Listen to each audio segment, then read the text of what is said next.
Perkenalkan, kami dari kelompok F, kelas statistika multivariat. Di sini kami akan mempresentasikan hasil pekerjaan kami dengan judul Implementasi PCA pada dataset kanker payudara. Anggota kelompok kami yakni saya, Angelini Dita Rara Sintias, dengan NPM 6162101069. Ya, perkenalkan, nama saya Laurentius Viko Aji Buwono dengan NPM 6162101002. Perkenalkan, nama saya Adele Cantalau dengan NPM 6162101035. Perkenalkan, nama saya Safiana Naftali dengan NPM 61621011039. Perkenalkan, saya Justin Rian Pangestu dengan NPM 61622010005. Ya, pada kesempatan kali ini, saya akan menjelaskan mengenai permasalahan. Kelompok kami di sini mengambil 4 poin yang dapat dibahas mengenai implementasi PCA pada dataset kanker payudara. Yang pertama itu ada reduksi dimensi untuk visualisasi.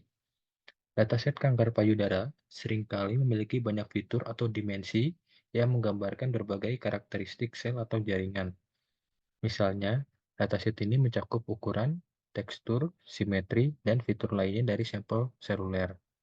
Yang kedua ada mengatasi redundansi fitur. Dalam dataset kanker payudara, seringkali terdapat fitur-fitur yang saling berkorelasi tinggi. Misalnya ukuran tumor dan volume tumor mungkin sangat berkorelasi satu sama lain. Korelasi yang tinggi ini menunjukkan adanya redundansi, di mana beberapa fitur membawa informasi yang sama. PCA mengatasi masalah ini dengan menggabungkan fitur-fitur yang berkorelasi menjadi satu komponen utama yang merepresentasikan informasi tersebut secara efektif. Yang ketiga ada peningkatan kinerja model. Model pembelajaran mesin dapat mengalami overfitting ketika ada banyak fitur, terutama jika beberapa fitur tidak relevan atau redundan. Dengan mengurangi jumlah fitur, PCA dapat membantu dalam mengurangi overfitting, sehingga meningkatkan kinerja model pada data yang belum pernah dilihat. PCA juga membantu dalam menyederhanakan model, membuatnya lebih mudah untuk ditafsirkan. Dalam dataset kanker payudara, banyak fitur yang bisa menyebabkan model overfitting, terutama jika jumlah sampel tidak cukup besar dibandingkan dengan jumlah fitur. Overfitting adalah masalah umum dalam analisis medis karena data medis seringkali sulit diperoleh dalam jumlah yang besar. Lalu yang keempat ada efisiensi komputasi. Data berdimensi tinggi membutuhkan lebih banyak memori dan waktu komputasi untuk pelatihan model. Dataset kanker payudara memiliki banyak fitur yang menggambarkan berbagai karakteristik sel kanker. Mengolah dataset dengan banyak fitur ini membutuhkan sumber daya komputasi yang signifikan. Dengan mereduksi jumlah fitur, PCA dapat membantu dalam mempercepat proses pelatihan model, membuat pemrosesan data lebih efisien. Hal ini sangat penting untuk aplikasi dengan dataset yang sangat besar atau dalam konteks yang real-time. Kemudian akan dilanjutkan oleh teman saya. Sekarang saya akan menjelaskan tentang metode yang digunakan dan juga algoritmanya. Prinsipal komponen analisis atau kita sebut menjadi PCA adalah teknik statistik yang digunakan untuk mereduksi dimensi data dengan cara mengubah data yang asli ke dalam kumpulan variabel baru yang disebut komponen utama. PCA ini membantu menyederhanakan data dengan cara dikurangin jumlah variabelnya, tapi informasi pentingnya nggak hilang. Nah, berikut ada langkah-langkah dan juga rumus perhitungan PCA. Yang pertama ada standarisasi data. Data diubah sehingga setiap variabel memiliki rata-rata 0 dan standar deviasi 1. Kemudian langkah kedua dengan menghitung matriks covariance. Menghitung matriks covariance ini menggunakan rumus yang ini, yaitu C sama dengan 1 per N-1, sigma dari I sama dengan 1 sampai N, XI dikurang X bar dikali XI dikurang X bar transpose, di mana C merupakan matriks covariance, N adalah jumlah data, XI adalah vektor data ke I, dan X bar adalah rata-rata dari semua data. Lalu langkah ketiga, kita menghitung vektor eigen dan nilai eigen. Dengan rumus CV sama dengan lambda V. Di sini, C-nya sama dengan yang tadi, matriks covariance, V-nya sebagai vektor eigen, dan lambda sebagai nilai eigen. Langkah yang keempat, kita memilih komponen utama. Komponen utama yang dipilih berdasarkan nilai eigen terbesar yang menjelaskan variabilitas terbesar dalam data. Lalu langkah yang terakhir, dengan transformasi data. Data asli diubah ke dalam ruang komponen utama menggunakan matriks vektor eigen. Itu dengan rumus Y sama dengan XW, di mana Y merupakan data baru dalam ruang komponen utama, X data asli, dan W adalah matriks vektor eigen. Lalu di sini saya akan menjelaskan tentang algoritma untuk implementasi PCA pada dataset kanker payudara. Yang pertama, kita tuh ada 4 algoritma. Yang pertama pemrosesan data awal, lalu dengan analisis korelasi, kemudian pemodelan tanpa PCA, dan yang terakhir pemodelan dengan implementasi PCA.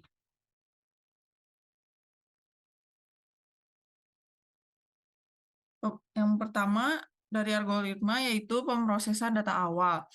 Yang kita lakukan dengan mengimport library yang diperlukan, input dataset kanker payudara, tampilkan informasi dataset ya, seperti info, describe, dan head.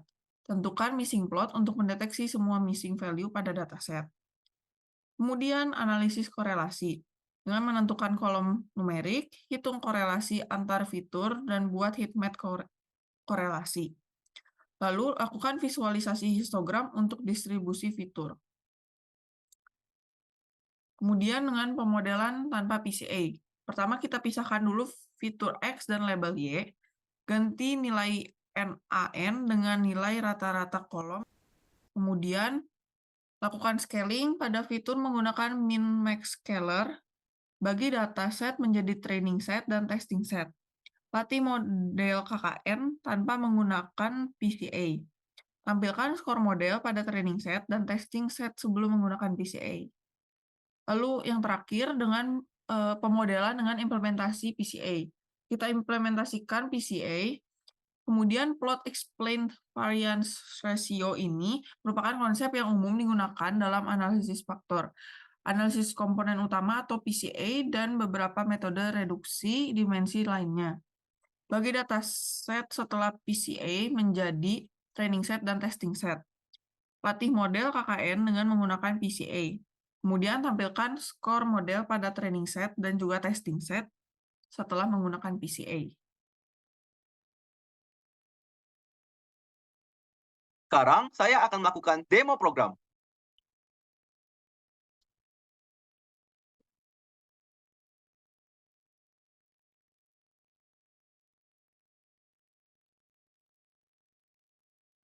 Sekarang kita masuk ke bagian yang pertama, yaitu pemrosesan data awal. Nah, di sini pertama-tama dibuatlah kode untuk mengimpor library yang diperlukan. Sebagai contoh, membuat grafik atau plot, kemudian pandas, itu untuk manipulasi data, NumPy untuk melakukan komputasi numerik, Seaborn untuk membuat atau memvisualisasikan hasil yang ada dengan menarik gitu, dengan disertai dengan deskripsi statistik untuk mengacak data gitu.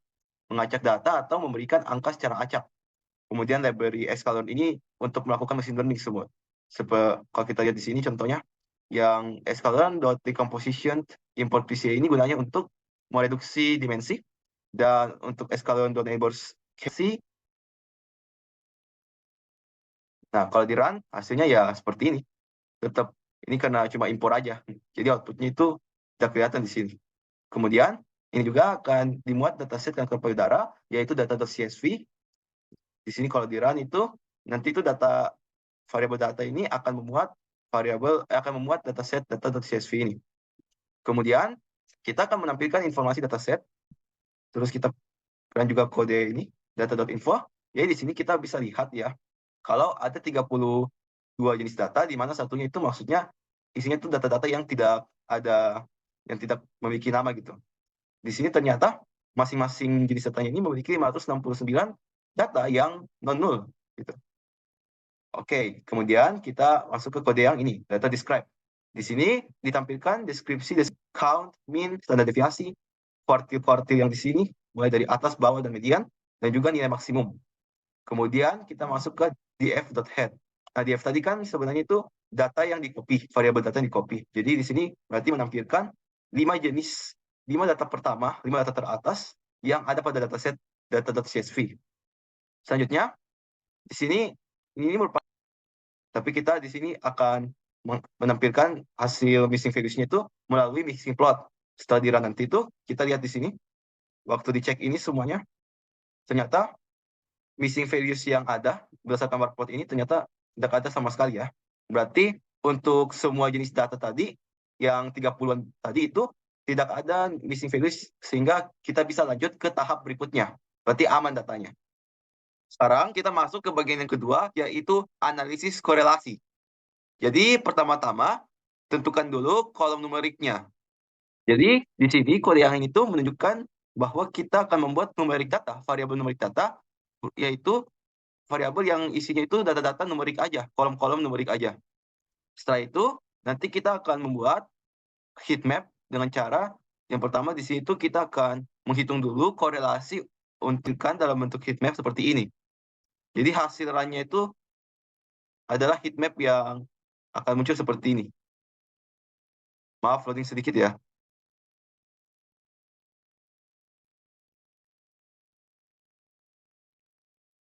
Nah, seperti ini. Ini akan menampilkan heat map yang isi-isinya itu variabel yang tadi sudah ditampilkan sebelumnya, yang jenis 31 atau 32 jenis data yang diberikan tadi. Kemudian, kode yang ini digunakan untuk menampilkan semua histogram yang mungkin dari semua fitur yang ada. Jadi kalau di run, akan menampilkan data-data histogram dari masing-masing fitur yang ada tadi, seperti ID, radius mean, kemudian compactness worst, dan sebagainya. Sampai jenis data yang tidak ada namanya juga masuk di sini. Sekarang kita masuk ke bagian yang ketiga, yaitu pemodelan tanpa implementasi PCA. Jadi di sini itu, kita lihat dulu kode yang ini gunanya itu untuk memisahkan fitur X dan label Y. Jadi label Y itu yang mau kita dapatkan outputnya, sedangkan yang X menyatakan kolom-kolom dari fitur-fitur tadi yang selain diagnosis, sedangkan yang Y ini merupakan kolom-kolom yang isinya data-data diagnosis. Nah, setelah itu, kode yang ini gunanya untuk pengganti nilai yang hilang dengan nilai rata-rata kolom. Kalau yang ini, gunanya untuk melakukan normalisasi pada fitur, supaya nilai-nilai itu berada pada rentang 0 dan 1. Nah, yang ini, di data pelatihan sama data tes. Kode yang ini gunanya untuk melatih model KNN dengan menggunakan training set. Dan kode yang ini gunanya untuk menampilkan akurasi dari model untuk dataset tes dan dataset yang di training sebelum PCA. Jadi nanti inputannya itu cuma yang print ini aja. Nah ini. Sekarang saya akan mendemokan program yang keempat, yaitu pemodelan dengan implementasi PCA. Jadi di sini pertama-tama kode yang ini tuh berguna untuk melakukan PCA pada data X untuk mereduksi dimensi dari data tersebut. Kemudian kita lanjutkan ke sini dari variansi yang dijelaskan oleh komponen-komponen utama, yang kemudian nanti akan diplot dengan menggunakan kode ini. Hasilnya kalau di run adalah seperti ini. Kemudian yang ini kodenya berguna untuk memplot rasio variansi yang dijelaskan oleh komponen-komponen utama pertama. Kalau di run nanti hasilnya seperti ini. Tapi yang tadi itu bedanya yang satunya itu rasionya saja, yang ini kumulatif rasio. Kemudian yang ini tuh berguna untuk menampilkan rasio variansi persentasenya secara persentase yang dijelaskan oleh karakteristik komponen-komponen utama. Kalau di run, hasilnya itu seperti ini. Lalu kita pindah ke kode yang berikutnya. Untuk kode yang ini tuh berguna untuk membuat plot dan variansi kumulatif yang dijelaskan oleh komponen utama dan menambahkan variansi kumulatif yang dijelaskan. Nah, kalau kita run, nanti hasilnya seperti ini. Selanjutnya, kode yang ini tuh untuk bergunanya itu untuk menghitung jumlah komponen utama yang diperlukan untuk mencapai setidaknya 95% dari variansi kumulatif yang dijelaskan. Dengan menggunakan baris terakhir ini, kalau kita enter, nah hasilnya seperti ini. Jadi number of komponen yang optimalnya itu 10. Kemudian lanjut ke kode berikutnya. Kode ini berarti kita pakai PCA untuk kita pakai ini untuk membagi data yang telah direduksi dimensinya menggunakan PCA menjadi set pelatihan dan juga pengujian. Nah, di sini kita akan melatih model KNN itu setelah PCA. Jadi seperti yang sebelumnya, sebelum PCA, pisahkan fitur X dan label Y, kemudian ganti nilai kosong dengan rata-rata untuk setiap kolom, scalar, terus kita bagi dataset menjadi training dan testing set, kemudian kita evaluasi modelnya untuk menghitung keakuratan dari model setelah PCA. Dan kalau kita run, nanti hasilnya seperti ini. Selanjutnya bisa kita lihat gambar ini merupakan bar plot yang menggambarkan rasio varians yang dijelaskan oleh masing-masing komponen utama setelah penerapan PCA. Sumbu X merepresentasikan komponen utama di mana PC1 memiliki variansi terbesar, diikuti oleh PC2, dan seterusnya. Sementara sumbu Y menunjukkan rasio variansi yang dijelaskan oleh setiap komponen utama, yakni proporsi total variansi dalam data yang dijelaskan oleh masing-masing komponen. Bisa kita lihat pada komponen utama pertama atau PC1, batang pertama pada grafik itu sangat tinggi, di mana hal ini menunjukkan PC1 bisa menjelaskan lebih dari 50% dari total variansi dalam data, sehingga sebagian besar informasi dalam data dapat ditangkap oleh PC1. Komponen utama kedua atau PC2, meskipun signifikan memiliki batang yang lebih pendek dari PC1, hal ini menunjukkan bahwa PC2 hanya bisa menjelaskan sekitar 10-20% dari total variansi dalam data, tidak sebesar PC1. Selanjutnya, batang-batang komponen utama berikutnya semakin memendek, menunjukkan proporsi variansi yang semakin kecil, dijelaskan oleh masing-masing komponen berikutnya. Dengan sebagian besar komponen setelah PC10 menjelaskan sedikit dari variansi total, di mana hal ini bisa kita lihat hampir mendekati 0. Setelah beberapa komponen utama, kontribusi tambahan komponen berikutnya terhadap total variansi berkurang secara signifikan. Hal ini menunjukkan bahwa beberapa komponen utama pertama sudah cukup untuk menjelaskan sebagian besar variansi dalam data. PC1 dan PC2 adalah yang paling signifikan, karena mereka menjelaskan sebagian besar variansi, dan dalam banyak kasus, beberapa komponen utama pertama, seperti PC1 hingga PC5, sudah cukup untuk mempertahankan sebagian besar informasi dalam data, dan memungkinkan untuk mengurangi dimensi data dengan kehilangan informasi yang minimal. Dari grafik ini, bisa ditunjukkan bahwa efektivitas PCA dalam mengurangi dimensi data sambil mempertahankan informasi yang signifikan, di mana dengan menggunakan hanya beberapa komponen utama pertama, kita dapat mencapai reduksi dimensi yang efisien tanpa kehilangan banyak informasi yang penting.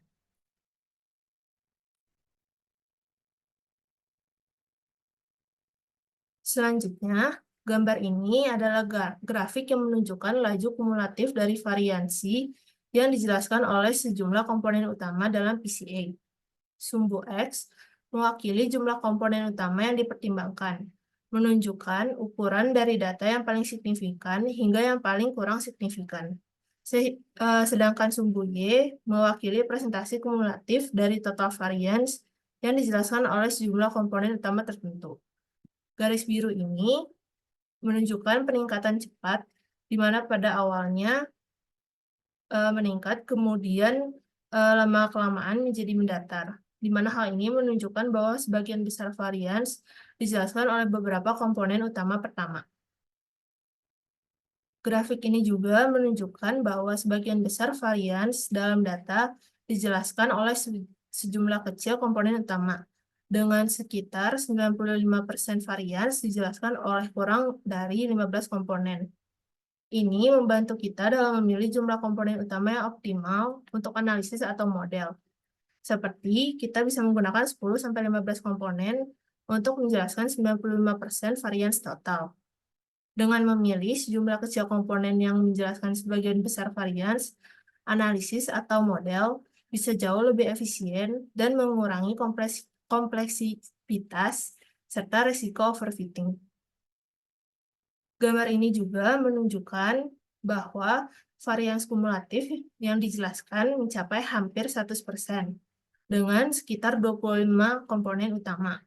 Hal ini menunjukkan bahwa data dapat direduksi menjadi sekitar 25 dimensi tanpa kehilangan informasi yang signifikan, sehingga analisis dan model dapat dibangun dengan lebih efisien dan mudah untuk diinterpretasikan.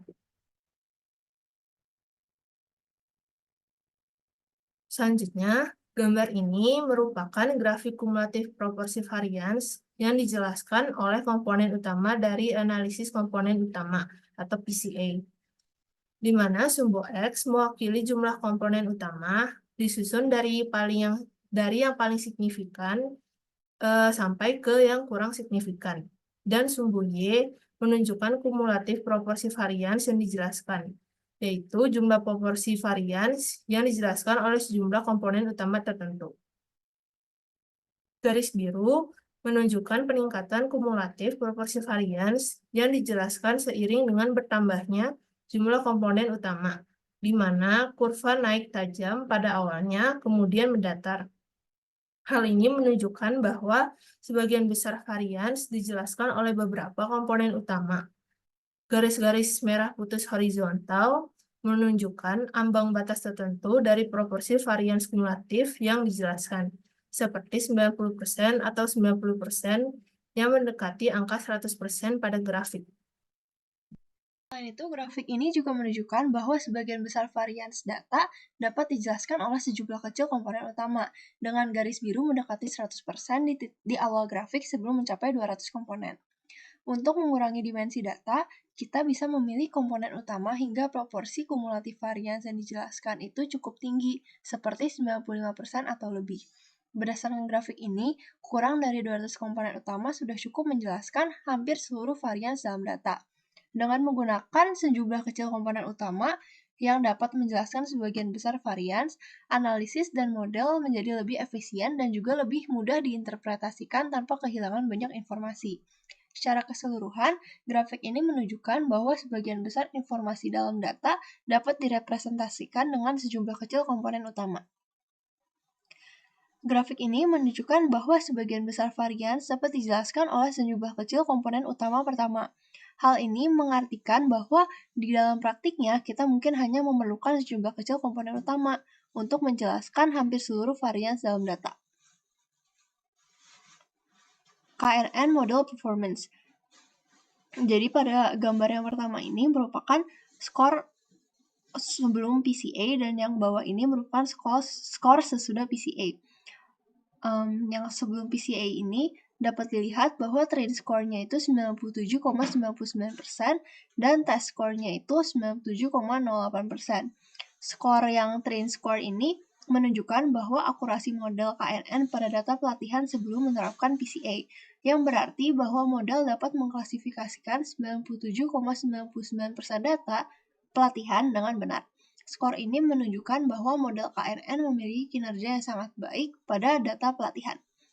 Dan test score-nya itu 97,08%. Skor ini menunjukkan bahwa akurasi model pada data pengujian sebelum menerapkan PCA itu lebih rendah dibandingkan dengan skor pelatihan, tetapi tetap masih sangat tinggi. Hal ini menunjukkan bahwa model dapat mengklasifikasikan sekitar 97,08% dari data pengujian dengan benar. Hal ini juga menunjukkan bahwa model memiliki generalisasi yang baik pada data yang tidak dilihat selama pelatihan. Dan pada gambar yang bawah itu merupakan skor setelah PCA, yang dimana train score-nya itu 97,24% dan test score-nya itu 98,25%. Train score ini menunjukkan akurasi model pada data pelatihan setelah menerapkan PCA. PCA itu mengurangi dimensi data, yang mungkin mengurangi sedikit akurasi karena informasi tertentu mungkin hilang selama proses reduksi dimensi. Namun, skor 97,23% ini masih menunjukkan bahwa model KNN bekerja dengan sangat baik, bahkan setelah reduksi dimensi. Dan test score yang 98,24% ini menunjukkan bahwa akurasi model pada data pengujian setelah menerapkan PCA itu memiliki kinerja yang baik dan generalisasi yang baik setelah reduksi dimensi. Analisis dan kesimpulan. Jadi analisisnya itu sebelum PCA, model memiliki skor akurasi yang sangat tinggi, baik pada data pelatihan maupun pada data pengujian. Hal ini menunjukkan bahwa model KNN cukup baik dalam mengklasifikasikan data tanpa reduksi dimensi. Sedangkan analisis yang untuk setelah PCA itu, data pelatihan sedikit menurun, namun akurasi pada data pengujian itu semakin meningkat. Hal ini menunjukkan bahwa reduksi dimensi dengan PCA tidak menurunkan performa model pada data pengujian, namun sedikit menurunkan performa pada data pelatihan. Hal ini artinya PCA telah berhasil menyederhanakan data tanpa mengurangi akurasi secara signifikan. Kesimpulannya, PCA dapat membantu dalam mereduksi dimensi data yang dapat mengurangi kompleksitas model dan juga meningkatkan efisiensi komputasi tanpa mengorbankan akurasi secara signifikan. Dalam kasus ini, PCA tidak mempengaruhi akurasi pada data pengujian, yang berarti PCA berhasil mereduksi dimensi tanpa kehilangan informasi penting yang diperlukan untuk klasifikasi. Implementasi PCA sering digunakan untuk menangani data dengan dimensi yang sangat tinggi, mengurangi noise, dan meningkatkan performa model dalam hal waktu komputasi dan efisiensi, sambil mempertahankan atau bahkan meningkatkan akurasi pada data pengujian. Berikut adalah referensi yang digunakan dalam pengerjaan proyek ini. Keduanya kami ambil dari Kaggle. Sekian presentasi dari kelompok kami. Mohon maaf apabila ada kesalahan kata. Terima kasih.